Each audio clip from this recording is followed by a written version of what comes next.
이 시간 함께 하나님의 말씀을 나누고 또 주기도문을 계속해서 살피고 주기도문을 통해서 우리에게 주신 하나님의 그 말씀 또 하나님의 뜻, 우리를 향하신 하나님의 마음에 귀를 기울이고 금성을 듣는 그런 귀한 시간 되면 좋겠습니다. 우리는 왜 다른 사람의 죄를 용서해야 될까요? 또 얼마나 자주 용서해야 할까요? 자신의 잘못을 인정하지 않는 사람도 있습니다. 그런 사람의 죄도 우리가 용서해야 할까요? 진정한 의미에서 용서가 가능하긴 한 걸까? 나도 용서할 수 있을까? 용서에 관해서 이처럼 크고 또 다양하고 무겁고 묵직한 질문이 많습니다. 주기도문에는 우리가 우리에게 죄 지은 자를 사하여 준 것 같이 우리 죄를 사하여 주시옵고라는 용서에 관한 기도가 있습니다. 어떤 사람들은 주기도문 할 때에 이 부분에서 기도를 하지 않는다고 합니다. 왜냐하면 누군가를 용서하고 싶지 않기 때문이기도 하고 용서하고 싶은 마음도 없기 때문이고 그렇게 실천할 수도 없기 때문에 거짓말하느니 차라리 기도하지 않기를 선택한 경우도 그런 사람도 있다고 합니다. 저와 여러분은 어떻습니까? 우리 시간 함께 이 주기도문 특별히 용서에 관한 이 기도의 의미를 살피면서 함께 은혜를 나눌 뿐 아니라 우리도 이 기도로 정말 기도할 수 있는 그런 사람이 되기를 예수님의 이름으로 축복합니다. 신약 성경은 죄를 주로 빚으로 묘사합니다. 주기도문에 있는 죄 역시 빚으로 이해하는 것이 더 좋다고 할 수 있습니다. 이 죄를 빚으로 보면 이 기도는 죄를 우리 빚을 용서해 달라는 그런 기도가 됩니다. 우리가 죄를 지으면 하나님에게 빚을 지는 것과 같다는 겁니다. 채무관계가 생기는 겁니다. 하나님께 갚아야 할 빚이 생긴다는 뜻입니다. 그렇기 때문에 죄 용서를 구하는 기도는 하나님 내 빚을 탕감해 주십시오. 죄의 빚을 삭혀 주십시오. 라는 그런 기도가 되는 겁니다. 이런 의미에 따라서 기도를 번역하면 다음과 같습니다. 우리가 우리에게 빚진 사람들의 빚을 용서한 것 같이 우리의 빚을 용서하소서. 이 바른 성경에 있는 번역인데요. 빚으로 이야기합니다. 그런데 이렇게 번역해도 우리말 성경, 한글로 된 성경에서는 약점이 또 있습니다. 순서입니다. 이 순서를 보면 그렇죠. 우리가 누군가의 빚을 용서해 줍니다. 먼저 용서해 주고 난 다음에 하나님 앞에 나와가지고 하나님 제가 저에게 빚진 자 누군가의 빚을 삭혀 주었습니다. 용서해 주었습니다. 그러니까 제가 하나님에게 진 빚도 용서해 주시고 삭혀 주십시오. 뭐 이런 식의 기도처럼 보입니다. 근데 헬라어 성경이나 영어 성경은 번역이 우리나라 말과는 좀 다릅니다. 제가 ESV 영어 성경 버전을 한번 읽어드리겠습니다. Forgive us our debts, as we also have forgiven our debtors. 우리 죄를 용서해 주십시오. 우리가 우리에게 빚진 자들을 용서해 준 것처럼 뭐 이렇게 됩니다. 번역 살리면 용서하십시오. 우리의 빚을 우리가 우리에게 빚진 사람들을 용서하듯이 뭐 이런 식으로 되겠죠. 이것이 원문에 가까운 번역인데 죄를 빚으로 바꾸고 기도의 순서를 바꾸어 놓아도 여전히 오해 소지가 남아 있습니다. 여전히 우리가 누군가의 빚을 먼저 용서해 주어야만 우리가 하나님께 빚 용서함을 받을 수 있는 것처럼 그렇게 보입니다. 뭐 어떤 조건을 충족시켜야만 하나님으로부터 용서를 받을 수 있는 것처럼 보이죠. 과연 그런가? 좀 살펴볼 필요가 있습니다. 예수께서 가르쳐 주신 이야기 중에 1만 달란트 빚진 사람의 이야기를 통해서 우리가 그 대답을 좀 찾아가 볼 수 있습니다. 1만 달란트 금액이 어느 정도 될까요? 여러분 아시는 분도 계실 텐데 사실 아나 모르나 이게 별 의미가 없습니다. 금액이 너무 크기 때문에 실제로 우리에게는 와닿지 않습니다. 그래도 한번 해본다면 한 달란트는 6천 데나리온이고 20년치 한 사람의 20년치 품삯입니다. 그러니까 1만 달란트는 어떤 사람의 20만 년치의 그 월급을 고스란히 모아놓은 것과 같습니다. 그러니까 1만 달란트 빚을 갚으려면 20만 년 동안 일해야 합니다. 10원 한 장 쓰지 않고 20만 년 동안 일해야 이 빚을 갚을 수 있습니다. 그것도 이자는 전혀 고려하지 않는 상황입니다. 이 비유에는 100데나리온 빚진 사람의 이야기도 나오는데요. 100데나리온은 100일치의 임금에 해당합니다. 약 3, 4개월치의 임금에 해당한다고 할 수 있는데요. 적은 금액이 아니죠. 대략 한 1,000만 원치? 1,000만 원 정도라고 말할 수 있습니다. 그렇기 때문에 이걸 대입해 본다면, 하나님, 제가 저에게 3, 4개월치 한 1,000만 원 빚진 사람 빚을 삭혀 주었습니다. 용서해 주었습니다. 그러니까 제가 하나님에게 진 빚 10조 원 삭혀 주십시오. 이런 식의 기도가 되는 겁니다. 여러분, 저 1년 이자가 얼마인지 잘 모르는데요. 1년 그냥 은행에 넣어놓는 이자가 1%라고 잡아보겠습니다. 아마 1%보다 더 많을 것 같은데요. 1%라고 생각해보면 10조 넣어놓으면 1시간에 이자가 얼마 정도 될 것 같습니까? 10조를 넣어놓고 1조, 그러니까 10조치 이자가 1년에 생깁니다. 그것을 1년으로 이자만입니다. 이자만 1년에서 쭉 나눠서 1시간에 보면 1시간에 어느 정도 이자가 발생할까? 제가 정확한지는 잘 모르겠지만 대략 해보니까 1250만 원입니다. 10조를 예치해 놓으면 1시간에 1250만 원어치의 이자가 발생합니다. 그러니까 여러분, 3, 4개월치 임금은 1시간 이자도 안 됩니다. 그러니까 이게 1시간 이자도 안 되는 금액 용서해 줬으니까 10조 원어치 빚 용서해 주십시오. 이건 말이 안 되는 거죠. 이게 말을 할 수 없는 겁니다. 이거는 이렇게 요청할 수 없는 겁니다. 그런데 예수님의 가르침을 보면 꼭 자꾸 그렇게 가르치는 것 같습니다.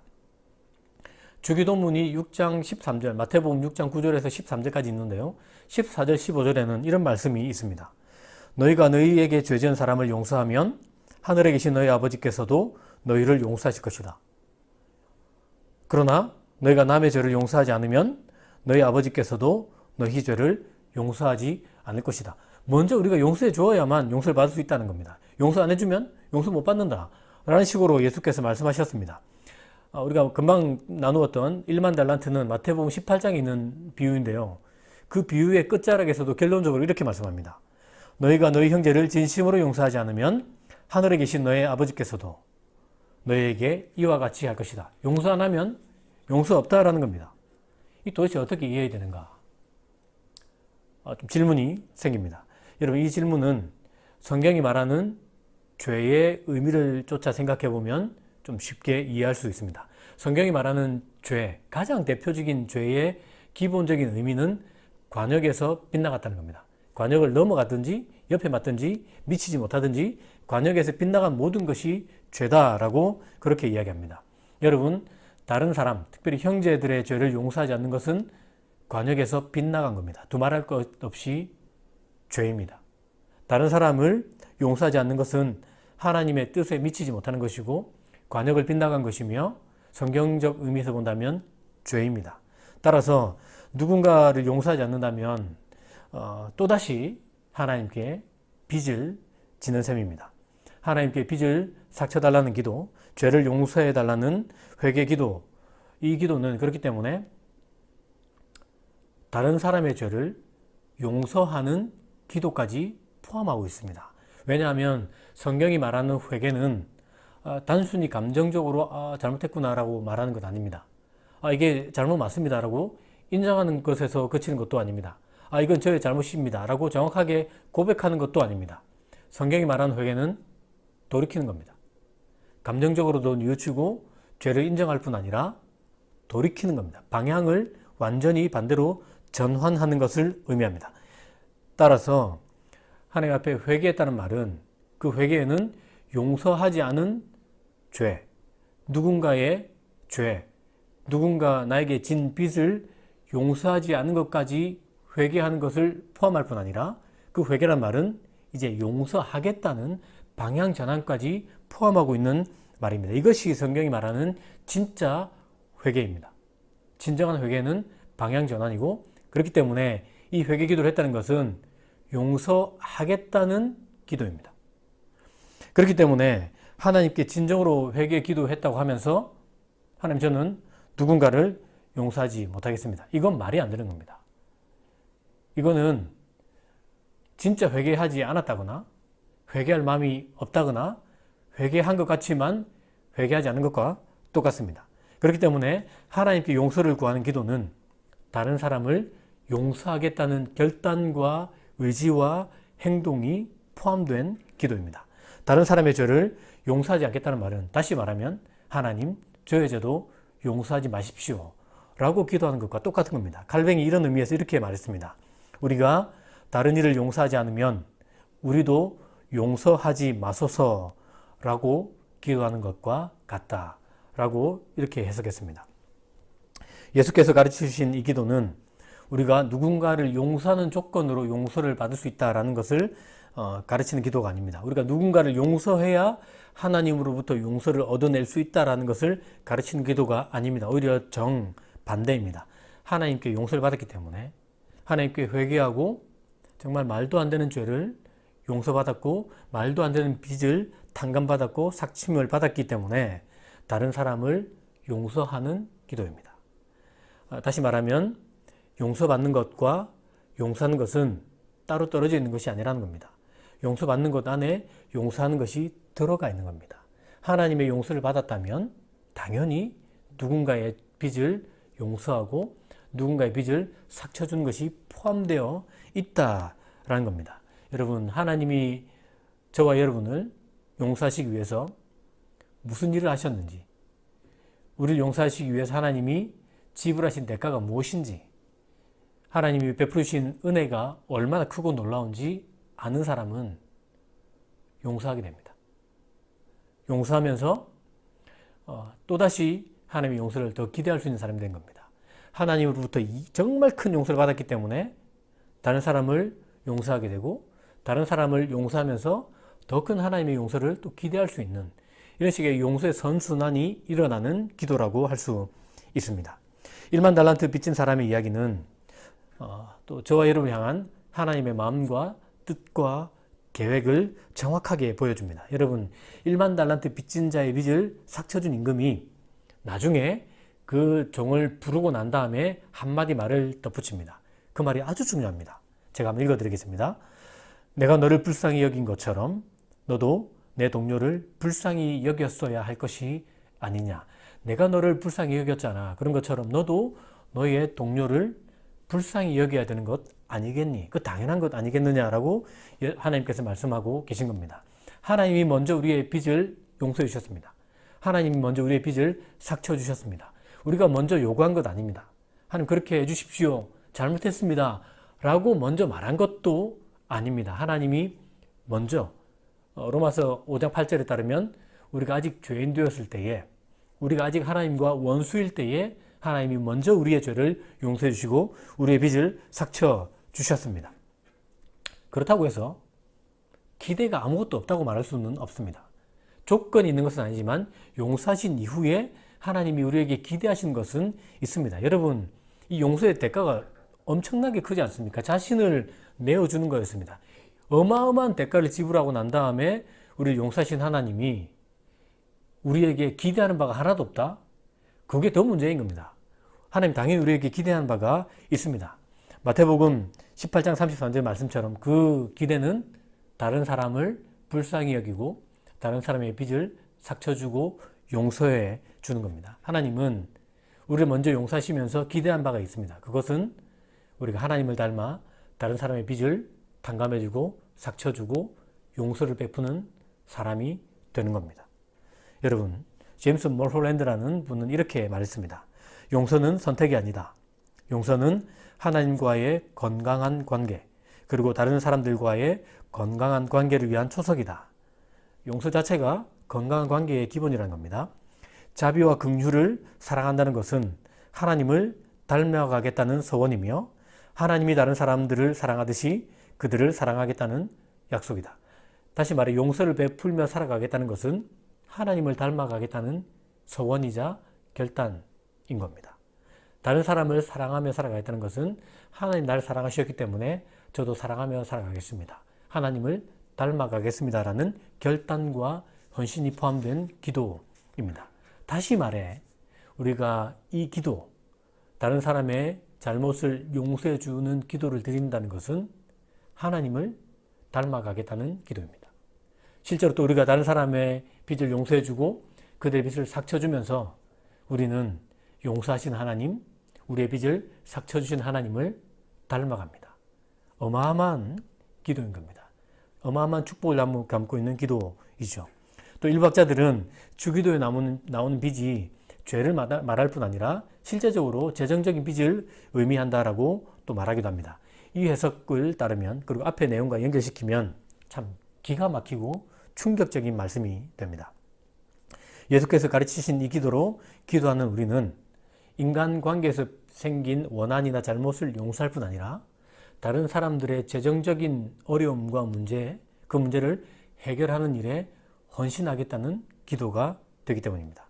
팀 켈러 목사님이 설교하는 내용 중에 들은 예화가 생각납니다. 뉴욕 맨하튼에서 실제 있었던 자기 교회 성도의 이야기입니다. 뉴욕 맨하튼, 여러분 세계에서 가장 경쟁이 치열한 곳입니다. 직장에서 한 번의 실수 용납되지 않습니다. 직장에 손해를 끼쳤다면 그만큼 갚거나 아니면 해고됩니다. 법정으로 가는 경우도 자주 있습니다. 한 여자 직원이 회사에서 자기의 실수로 회사에 어마어마한 상당한 손해를 끼쳤습니다. 당연히 해고될 것이라 생각했습니다. 정말 기적적으로 해고가 되지 않는다 하더라도 연봉 삭감이라든지 어떤 페널티가 당연히 부과될 수밖에 없고 상당히 무거운 페널티가 부과될 수밖에 없는 상황이었습니다. 노심초사하고 행여나 해고되지 않을지, 어느 정도의 손해를 배상해야 될지 짐작하기 힘들었습니다. 두렵고 하루하루가 고통스러웠죠. 그런데 시간이 가도 아무런 페널티가 없는 겁니다. 누가 부르지도 않습니다. 해고됐다는 말도 없습니다. 연봉이 삭감된다는 말도 없는 겁니다.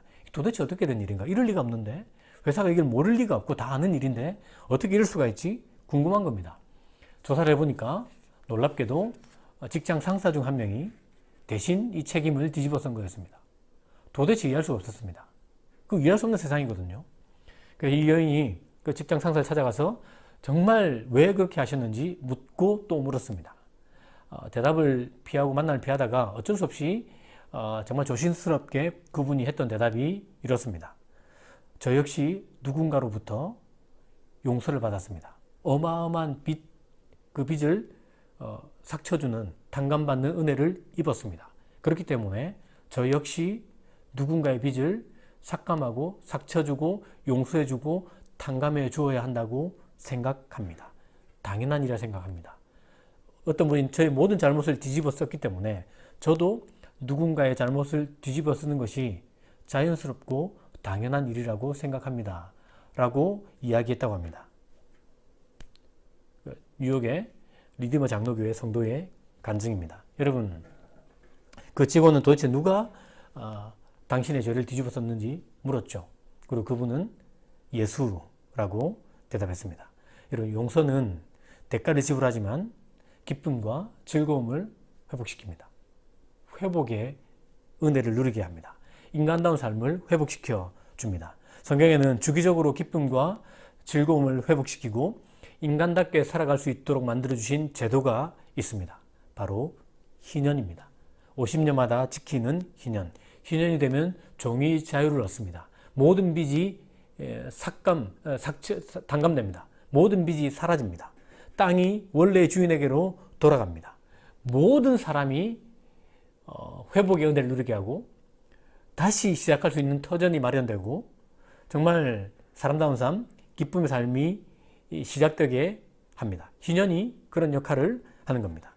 희년은 가난한 자가 없길 바라는 하나님의 마음을 보여주고 정말 우리가 기쁘게 살아가기를 바라는 하나님의 마음을 보여줄 뿐 아니라 더 많이 가진 자들이 이 희년의 기쁨, 하나님의 기쁨에 참여할 수 있게끔 하고 어려움에 처한 사람들이 하나님의 기쁨에 참여하면서 새로운 삶을 살아가게 하는 겁니다. 그렇기 때문에 주기도문에 있는 이 기도는 이것이 재정적인 빚과 연결되기 때문에 이 기도 자체가 희년의 기쁨과 희년의 즐거움을 보여주는 기도입니다. 따라서 우리가 이 기도를 기도한다는 것은 희년의 기쁨, 희년을 주신 그 하나님의 마음에 참여하겠다는 기도입니다. 하나님이 창조하신 세상을 하나님의 가치로 변화시키며 살아가겠다는 결단과 헌신의 기도이고 그 부르심에 응답하는 기도라고 할 수 있습니다. 도널드 크레이비라는 분이 이렇게 말했습니다. 오히려 우리에게 용서하라고 명령하실 때 예수께서는 우리에게 책임을 떠맡으라고, 세상을 바꾸라고, 끝없이 돌고 도는 보복과 복수의 쳇바퀴를 멈춰 세우라고 초대하고 계시는 것이다. 우리는 책임을 떠맡을 수 있고 상황을 바꿀 수 있고 희생자가 아니라 승리자가 될 수 있다. 다시 말해 우리는 용서할 수 있다. 여러분, 주기도문으로 기도한다는 것이 바로 이런 겁니다. 이 세상을 변화시키겠습니다. 보복과 복수로 정말 쳇바퀴 돌듯 돌아가는 이 세상의 그 모든 것을 끊어내고 멈춰내고 누군가의 빚을 탕감해주고 삭감해주고 용서해주면서 세상을 변화시키겠습니다. 이 책임을 제가 한번 감당해 보겠습니다. 저는 용서하겠습니다. 라는 기도가 되는 겁니다. 이 기도를 기도할 때 우리가 우리의 삶이 바뀔 뿐 아니라 세상 한 구석 한 모퉁이를 변화시키는 그곳에서 하나님 나라를 확장해 나가는 사람이 되는 겁니다. 여러분, 주기도문 이때까지 제가 강의하면서 이 기도 자체가 개인적으로 기도할 수 있지만 공동체의 기도라고 했습니다.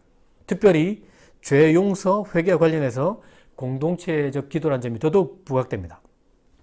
여러분, 우리는 누가 잘못하면 일단 누구의 잘못이 따집니다. 그리고 너의 잘못이야, 그들의 잘못이야, 내 잘못은 아니야, 나는 여기에 가담하지 않았어, 나는 책임이 없어 라고 자연스럽게 그렇게 행동하고 생각하고 그걸 밝히기를 좋아합니다.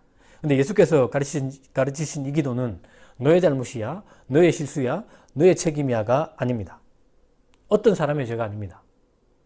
나의 죄, 우리의 죄, 공동체의 죄고 공동체가 함께 회개해야 될 죄라고 알려주고 있습니다.